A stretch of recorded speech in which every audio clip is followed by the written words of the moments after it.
Assalamualaikum warahmatullahi wabarakatuh. So hello, what's up my friend? My name is Muhammad Dimas Al-Ghazi from Politeknik Pertanian Negeri Payakumbuh, number student 016. Oke, untuk kesempatan kali ini saya akan membagikan tips di channel Hidromet bagaimana cara budidaya pakcoy secara hidroponik. Oke, sebelum itu jangan lupa like, comment, dan subscribe dan nyalakan lonceng notifikasinya. Oke, ini adalah bentuk dari tanaman hidroponik yaitu pakcoy, di mana di sini kita lihat perbedaan antara hidroponik dengan tanaman yang ditanam dengan media tanah. Kalau dengan tanaman media hidroponik untuk tekstur dari daunnya lebih hijau, dan ini kalau dipatahin akan dengar suara bunyi. Wah, seperti itu contoh dari daun yang segar. Dan di sini dapat kita lihat bahwa untuk hama dari tanaman hidroponik ini sangat sedikit sekali dan sangat mudah juga. Oke, di sini bisa teman-teman lihat semuanya bahwasannya ini adalah benih. Sebelum dari pakcoy besar yang teman-teman lihat tadi, kita akan melakukan penyemaian. Penyemaian dilakukan di atas tisu yang dibasahi dengan air selembab-lembabnya, tetapi jangan menghancurkan dari media dari tisu ini. Ini dilakukan selama 2 hari 1 malam. Dan setelah itu akan muncul daun sebanyak 2 pelepah yang akan menandakan kita akan memindahkan ke media rock wool. Oke? Ya, ini bisa bentuknya ya rekan-rekan semuanya. Contoh dari tanaman yang berusia lebih dari seminggu. Karena tadi di media tisu, sekarang telah dipindahkan ke media rock wool. Di sini usia yang dibutuhkan tanaman pakcoy di media rock wool itu selama 10 hari. Setelah 10 hari kita akan memindahkannya kepada dalam net pot seperti ini. Oke, di sini kita pindah ke dalam nutrisinya. Kalau untuk di tanah kita kan udah ada nutrisi-nutrisi yang dikandung oleh tanah. Namun di dalam air itu memiliki kandungan nutrisi yang berbeda-beda. Di sini kita memiliki nutrisi yang akan dibutuhkan media tanaman pakcoy, yaitu ada larutan AB Mix. Larutan AB Mix ini bisa didapatkan di toko-toko pertanian dan juga toko online. Nutrisi dari AB Mix ini telah mengandung seluruh kebutuhan yang dibutuhkan tanaman untuk masa vegetatif. Untuk larutan AB Mix ini caranya bisa dilarutkan dengan air, yaitu 5 liter dengan dosis 500 gram kalau nggak salah. Kalau untuk lebih tepatnya nanti teman-teman bisa juga searching di Google. Lalu AB Mix ini akan dicampurkan ke dalam air sehingga nutrisi yang dibutuhkan untuk tanaman pakcoy ini adalah 900 sampai 1100. Nah, itu range nutrisi yang diperlukan oleh tanaman pakcoy. Apabila kurang, maka pertumbuhannya akan terhambat. Apabila lebih, tanaman akan memulai pembusukan karena telah memiliki batas maksimal dari pertumbuhan yang dibutuhkan oleh nutrisi tersebut.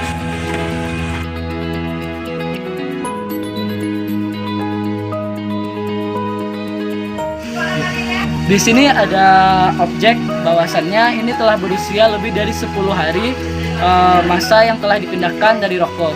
Rock wool akan kita pindahkan ke dalam net pot. Contohnya seperti ini, bisa sob lihat semuanya ya. Nah, lalu kita pindahkan ke dalam instalasi ini. Untuk tipe-tipe instalasi ada beberapa, yang contoh piramida, ada apung dan lain sebagainya. Tapi untuk pumska saya kali ini, saya menggunakan sistem piramida, di mana ada 200 lubang tanam selama 3 periode.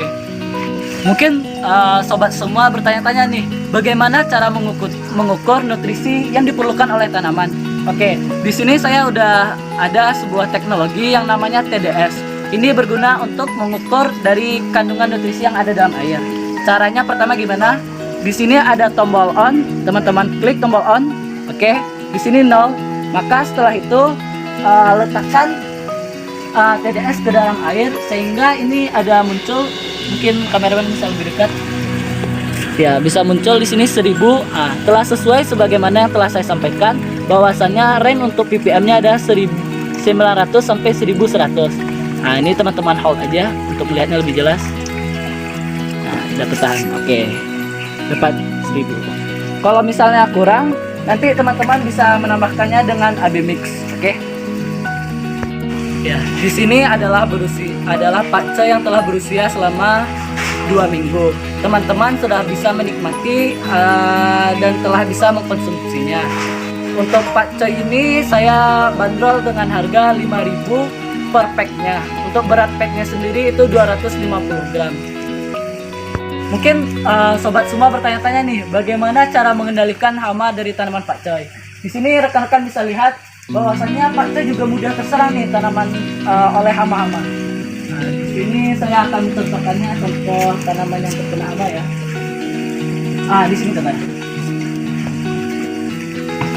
Bisa dilihat ini adalah contoh tanaman yang telah terkena hama.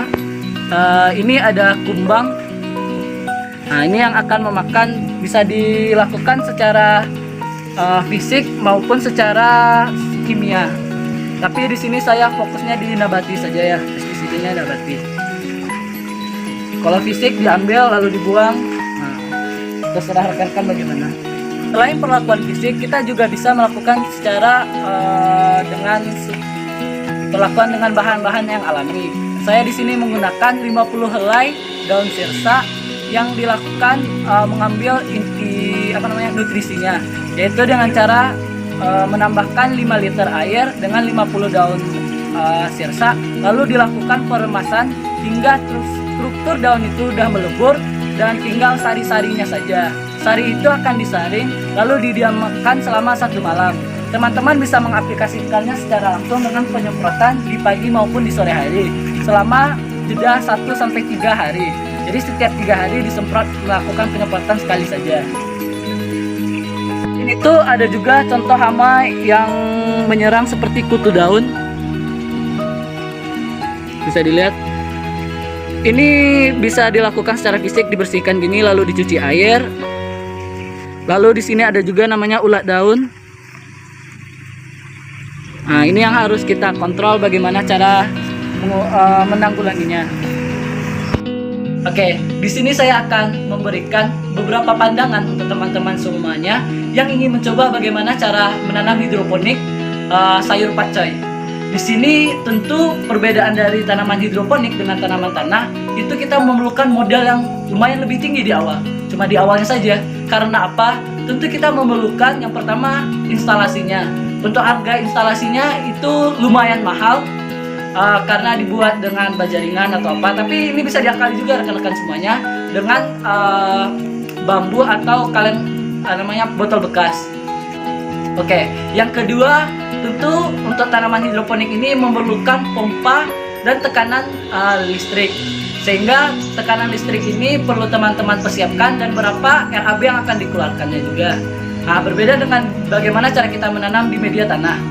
Dan di sini untuk penanamannya teman-teman harus melakukan secara intensif, berkala, tidak bisa setengah-setengah karena dia tanaman yang mudah diserang oleh hama. Lalu untuk pengecekannya itu kalau dari saya pribadi itu setiap pagi gitu. Dicek setiap pagi, hanya butuh waktu 20 menit per hari dan itu insya Allah tanaman bebas dari hama dan penyakit. Nah, di situ sudut pandang saya. Dan untuk kendala saya pribadi, karena saya tinggal di pedesaan di daerah Sumatera Barat, tepatnya di Harau, itu persaingan untuk tanaman hidroponik ini masih agak susah karena orang belum terlalu care terhadap tanaman yang nabati atau organik dan tanaman yang memiliki nutrisi yang tinggi. Di sini orang lebih fokus membeli pada tanaman yang harganya relatif mudah dijangkau. Mungkin seperti itu. Jadi jangan takut mencoba, cobalah hal-hal baru, don't give up, yaitu teruslah bergerak maju, keep moving forward. Oke, sekian dari saya, Muhammad Dimas Al-Ghazi, number student 016, and peace out.